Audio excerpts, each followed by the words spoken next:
À l'ombre des grandes boulangeries, des artisans créent des pains nouveaux genres. Ah, ils sont bien humides. Des pains qui seraient plus digestes que les pains fabriqués en usine. Du moins, c'est ce que les clients de Maxime Deslandes et d'autres boulangers prétendent. Qu'est-ce qui peut rendre un pain plus digeste, selon toi? C'est pas une chose, c'est vraiment plusieurs choses. Okay. Est-ce qu'il y a une question de pétrissage de la pâte? Est-ce qu'il y a une question de variété de blé? Est-ce qu'il y a une question de fermentation? Tu vois, moi, dans mon expérience puis dans ce que j'essaie de faire, c'est un peu toutes ces choses-là. J'ai quasiment pas besoin de travailler étant donné qu'il n'y a plus de gluten dedans. Eh bien, ces boulangers qui prétendent que leur pain est plus digeste parce qu'ils travaillent différemment leur pain, leur farine et leur levain, non seulement ils ont raison, mais ils devraient avoir l'appui de toute la communauté scientifique. Tout le monde devrait aller chez eux. Le gastro-entérologue Michael Bensoussan rencontre tous les jours des gens qui souffrent de problèmes digestifs. Les gens qui ont un problème relationnel de confort digestif avec le gluten, c'est 10% des gens au Québec, c'est-à-dire 5 à 6 fois plus que les gens qui sont authentiquement cœliaques. Tous ces gens qui ont un problème avec le gluten, c'est parce que le gluten est devenu dans l'industrie ce qu'il est devenu de nos jours. Le gluten a changé. L'industrie alimentaire a changé. Le gluten est une protéine qui se retrouve dans certaines céréales comme le blé, l'orge et le seigle. Il contribue à la texture des produits de boulangerie et autres produits dans lesquels il est utilisé. Ici, je ne pétris pas la pâte parce que je vais créer des réseaux de gluten trop denses. Les fermentations naturelles de type levain vont prédigérer, préfermenter le réseau de gluten du pain aussi. Est-ce qu'on met trop de son de blé, qui est une fibre insoluble qui se digère mal? T'sais? Il y a aussi une question de variété de blé, il y a aussi une question de pratique agronomique.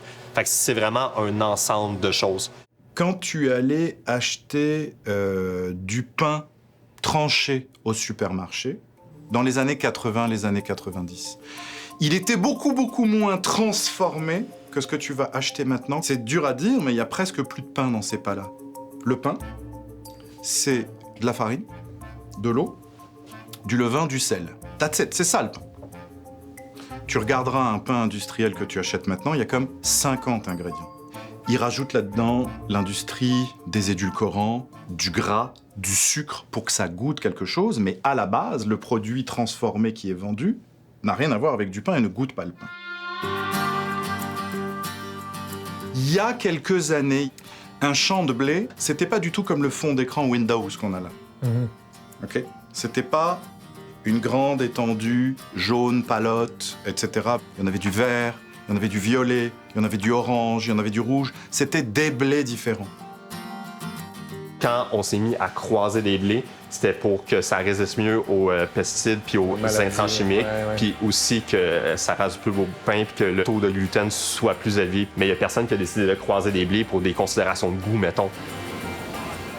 Donc pour favoriser l'industrie et le processus d'ultra-transformation du pain, on est remonté jusqu'au début de la chaîne de production d'avoir sélectionné les gluten les moins digestes pour les gens. Résultat, 10% des gens ne digèrent plus le gluten. J'ai à peu près 28 kg de farine, 21 litres d'eau, le sel, le levain, le son. Comme d'autres artisans boulangers, Maxime travaille avec des farines anciennes ou des farines moins utilisées dans la production de masse. Ma mission, c'est vraiment de mettre le blé puis la céréale à l'avant. Donc, je travaille plusieurs variétés de pain qui sont inspirées de plusieurs variétés de blé différents. Mais chaque blé va pas goûter la même affaire. Le Coriasan, le blé marquis, l'épaule, c'est pas la même chose, ça goûte pas la même affaire. T'sais, selon la variété de blé qu'on va travailler aussi, c'est pas nécessairement pareil au niveau du feeling. Quand il dit « Mon pain, il est plus digeste parce que je le fais fermenter plus longtemps », il a raison, c'est recevable. Encore une fois, le temps de fermentation, c'est le secret artisanal qui va te donner des processus chimiques qui vont se passer dans la pâte, qui va faire que les cycles de digestion ont commencé. Faut que je donne le temps de faire son truc, une demi-heure, 3/4 d'heure. Puis il n'y a pas besoin de forcer le résultat d'en faire quoi que ce soit. Il va se créer tout seul. De plus en plus, les gens se rendent compte de l'importance dans ton corps du microbiote. Le microbiote, c'est l'ensemble des micro-organismes qui peuplent notre système digestif. Il joue un rôle majeur sur notre santé. Ce microbiote, il faut lui donner du vivant. Donc c'est pour ça que de plus en plus de gens mangent des aliments fermentés, et c'est très bon, le microbiote adore ça. des kéfirs, du kimchi. Le pain au levain, ça va exactement être la même chose. Il faut que les gens comprennent que le levain, c'est ce qui va donner... C'est comme des petits champignons, c'est vivant. C'est ça qui va donner de la vitalité au pain. C'est cool les métiers où tu as l'impression de nourrir le monde puis de faire vraiment une différence aussi au niveau agronomique. Parce que j'achète des farines de blé ancien dans lesquelles je crois qui sont d'agriculture biologique avec des super pratiques agronomiques. Puis tu sais, ça, j'y crois.